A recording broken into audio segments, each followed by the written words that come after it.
নানা সমস্যায় জর্জরিত গোপালগঞ্জে 250 শয্যা বিশিষ্ট জেনারেল হাসপাতাল। দীর্ঘদিন X-ray, MRI, CT scan machine নষ্ট থাকায় কাঙ্ক্ষিত স্বাস্থ্যসেবা পাচ্ছে না জেলাবাসী। সমস্যার কথা স্বীকার করলেও সমাধানের কোনো আশ্বাস দিতে পারেনি হাসপাতাল কর্তৃপক্ষ। গোপালগঞ্জ থেকে আব্দুল্লাহ আল মামুনের পাঠানো প্রতিবেদন, জানাচ্ছেন রেজওয়ান শরীফ। মাত্র 5টি উপজেলা নিয়ে গঠিত দেশের দক্ষিণ পশ্চিমাঞ্চলের জেলা গোপালগঞ্জ। প্রায় 1500 বর্গ কিলোমিটার আয়তনের এ জেলার লোক সংখ্যা প্রায় 12 লাখ। তুলনামূলক ছোট এ জেলার মানুষের স্বাস্থ্যসেবা নিশ্চিতে জেলা সদর হাসপাতালটিকে আধুনিকায়ন করা হয়। এর ফলে অত্যাধুনিক এক্স-রে, এমআরআই, সিটি স্ক্যান সহ বিভিন্ন ডায়াগনোসিস মেশিন স্থাপন করা হয়। 2015 সালে এমআরআই মেশিনটি চালু করা হলেও 2019 সাল থেকে তা বন্ধ রয়েছে। 1.5 বছর ধরে বন্ধ আছে সিটি স্ক্যান মেশিনটি। যান্ত্রিক ত্রুটি ও ফিল্ম সংকটের কারণ দেখিয়ে বন্ধ রাখা হয়েছে দুটি ডিজিটাল এক্স-রে মেশিন। হৃদরোগ চিকিৎসক না থাকায় ইকো মেশিনটিও ব্যবহার হচ্ছে না। ফলে কাঙ্ক্ষিত স্বাস্থ্যসেবা থেকে বঞ্চিত হচ্ছে জেলার লাখো মানুষ।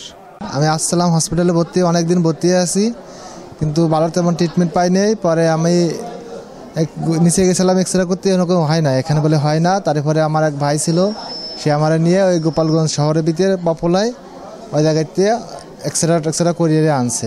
আমি তো আসলে গরিব মানুষ, না হলে তো হাসপাতালে শুয়ে থাকি না। এখানে থাকলে তো আমার এতগুলো টাকা লাগতো না, আমার হিস্টোগ্রাম হয়ে যেত এবং আরও আগে আমার অপারেশনটা হয়ে যেত, আমার রোগটা আরও বৃদ্ধি পেত না। সব দিক দিয়ে আমি একটা অ্যাডভান্সেস পাতাম, কিন্তু সেটা থেকে তো আমি বঞ্চিত হলাম। আমি এমআরআই করতে পারলাম না, এখানে মেশিন নষ্ট। এখন তো আমার খুলনা যাওয়ার টাকা সামর্থ্য নাই, এখন আমি কি করতে পারি?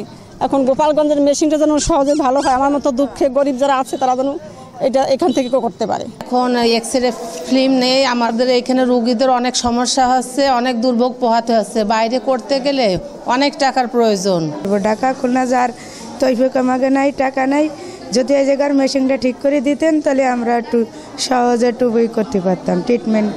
এখানে যাতে এমআরআই মেশিন, সিটি স্ক্যান মেশিনটা স্থাপন করেন, তাইলে সাধারণ মানুষের উপকৃত হবে।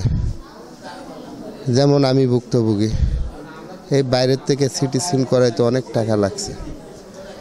এই অর্থ যোগান দিয়ে আমার মতো মানুষের কষ্টকর হয়েছে।